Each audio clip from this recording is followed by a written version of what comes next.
आज मुहर भी लगाएंगे और फिर रजिस्टर चेक भी करेंगे कि किन किन लोगों को राशन वितरण हुआ है। गांव की महिलाएं इन्हीं जंगलों में घास पत्ती के लिए आती हैं। गांव के लोगों को भी इंतजार रहता है बर्फबारी का। माना के माल्टे देखो कितने नारंगी नारंगी लग रहे हैं। हमें थोड़ा सा इंतजार करने के बाद मेरी सासू जी भी पहुंच गई हैं रोड में। तो सफर में आगे बढ़ते बढ़ते हम खा रहे हैं ये अरसे रोटने। और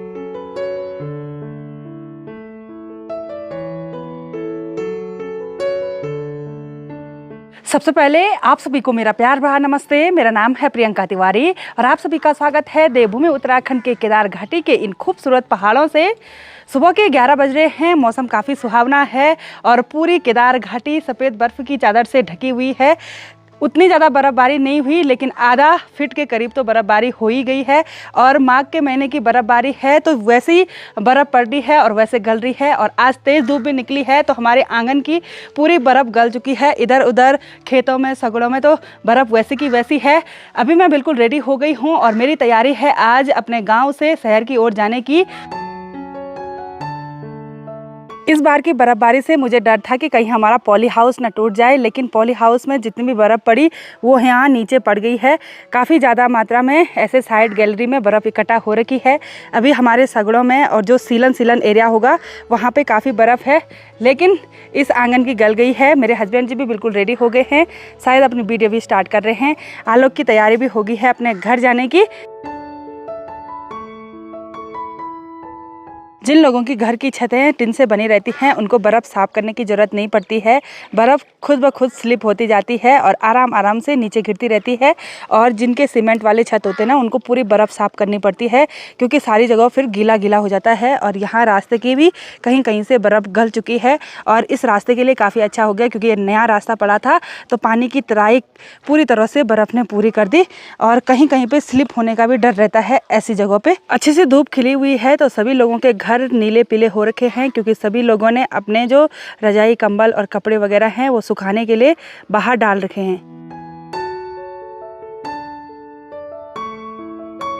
तो मुश्किल ऐसी जगहों में होती है जहाँ पे डाउन वाला रास्ता रहता है और साथ में बर्फ़ पड़ी हुई है तो कहाँ से जाना है कुछ समझ ही नहीं आ रहा है। यहाँ पे स्लिप होने का बहुत ही ज़्यादा डर रहता है। तो आगे बढ़ते हुए मार्केट में मैं आ गई हूँ सस्ते गल्ले की दुकान पे। वैसे 2-3 दुकान है यहाँ पे क्योंकि गांव काफ़ी बड़ा है और यहाँ पे हमारे जेठ जी हैं तो थोड़ा रजिस्टर वगैरह ज़रूर चेक करना पड़ता है क्योंकि महीने की स्टैंप लगती है। जैसे राशन वगैरह ख़त्म हो जाता है तो प्रधान की मुहर लगती है।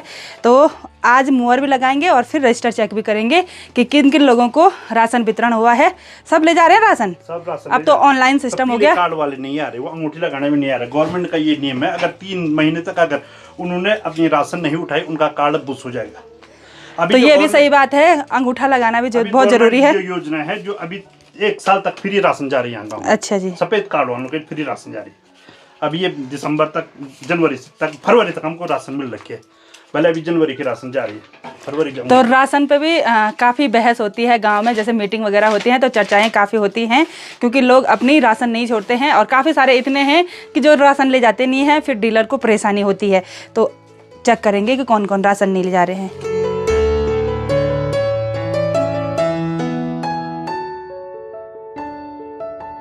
तो यहाँ पे ये सीलन वाला एरिया है और इस जगह पे गाड़ी के स्लिप होने की बहुत ज़्यादा डर रहती है।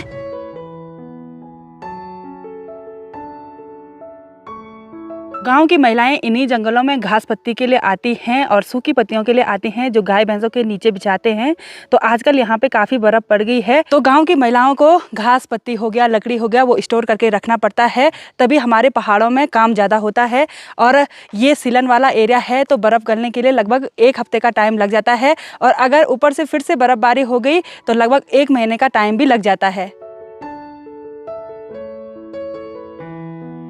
ये है हमारे गांव का छोटा सा मोहल्ला, मजोसी मोहल्ला, और ये इतनी खूबसूरत लोकेशन पे बसा हुआ है कि यहाँ से चारों तरफ के नज़ारे काफ़ी खूबसूरत लगते हैं।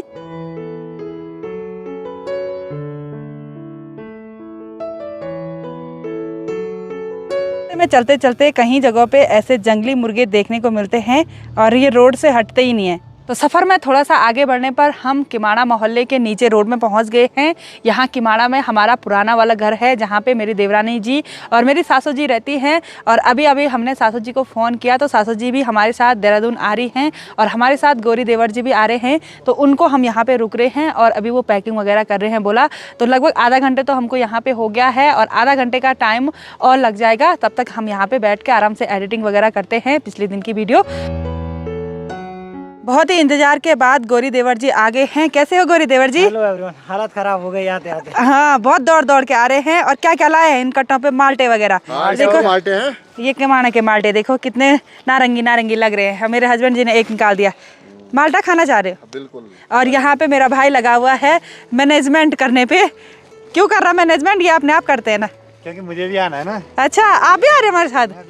और सासू जी अभी तक नहीं आई, पता नहीं कहाँ हैं। कहाँ छोड़ दिया मेरी सासू जी को? पीछे है अभी सासू। आप दौड़ दौड़ के आए हैं। यार सब्जी भी लेके आ रहे और यहाँ देखिए इसमें हरी सब्जी रखी हुई है।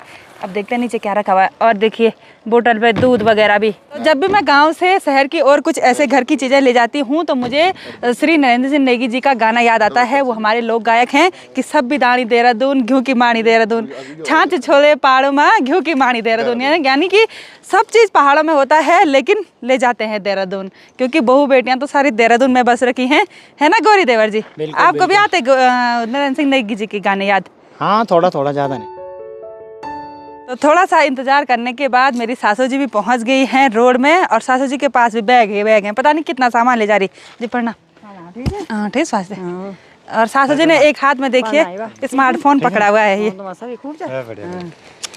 बैग, ये बैग, ये दो बैग। क्या क्या है इस पे? क्या जी है? इसमें कपड़े हैं सासू जी के, पता नहीं कैसे कैसे कपड़े रख रखे देहरादून के लिए। देहरादून जाने के लिए एक बार तो मैं और मेरे हस्बैंड जी थे, लेकिन अभी 3 आदमी और बढ़ गए हैं। आलोक भी कह रहा है कि मैं भी आप ही के साथ चलता हूं, क्योंकि उसका भी कुछ काम था। और गौरी देवर जी और सासू जी भी हमारे साथ ही देहरादून आ रहे हैं। तो चलिए खूबसूरत सफ़र में आगे बढ़ते हैं। शाम के 3 भी बज चुके हैं और अब जाके हम अपने होटल के पास पहुंच रहे हैं। यानी कि अभी तक हम सोनप्रयाग में ही हैं। तो यहाँ सोनप्रयाग से लगभग 250 किलोमीटर का सफ़र हमने देहरादून के लिए तय करना है। और आज काफ़ी देर हो गई है, लंच भी नहीं किया है हमने, क्योंकि घर से नीचे आते आते रास्ते में काफ़ी सारे मोहल्ले हैं। तो सभी लोग कहते हैं कि प्रधान जी अगर 10-15 दिनों के लिए देहरादून जा रहे हैं तो किसी चीज़ पर मोहर लगानी है, कोई कागज़ प्रमाणित करना है, तो ऐसे में काफ़ी टाइम लग गया। और फिर सासू जी और गौरी देवर जी ने काफ़ी देर कर दी थी। तो अब हम रात ही पहुँच पाएंगे। हमको हमेशा जहाँ भी हम जाते हैं वहाँ जाने के लिए अंधेरा ही होता है। Bye bye. नीरज ऋषिकेश पड़ता है तो जठो जी ने नीरज के लिए यहाँ पे एक रजाई गद्दा और तकिया भी दे दी है, क्योंकि वहाँ पे भी बहुत ठंडा हो रहा है बोला। और साथ में इस पन्नी पे ये अरसे और रोटने भी दे दिए हैं उसको चाय में खाने के लिए बोला। तो सफ़र में आगे बढ़ते बढ़ते हम खा रहे हैं ये अरसे रोटने और उसके साथ उड़द की दाल की पकौड़ी। बहुत पहले जब करिश्मा की शादी हुई थी तो उस टाइम मैंने बोला था मूंग दाल की पकौड़ी, वो तो गलती से मुंह से निकल गया था। लेकिन उड़द दाल की पकौड़ी बनती हैं और उड़द दाल पीसी जाती है ख़ास तौर पे शादियों में, और शुभ माना जाता है। सभी मेहमानों को उड़द दाल की पकौड़ी दी जाती है। तो ये जो अरसे रोटने और उड़द दाल की पकौड़ी है ना, ये भी जठोजी शादी से लेके आए हैं जब हम चिलौन गाँव में गए थे शादी में। तो अब आराम से इनको खाते खाते हुए बढ़ते हैं सफ़र में आगे। तो शाम का टाइम हो गया है तो गांव की महिलाएं भी लगी हुई हैं घास पत्ती चारा पत्ती अपने गाय भैंसों को लेने के लिए। साथ में स्कूली बच्चों की छुट्टी भी हो गई है और ये दूर दराज गांव के बच्चे हैं।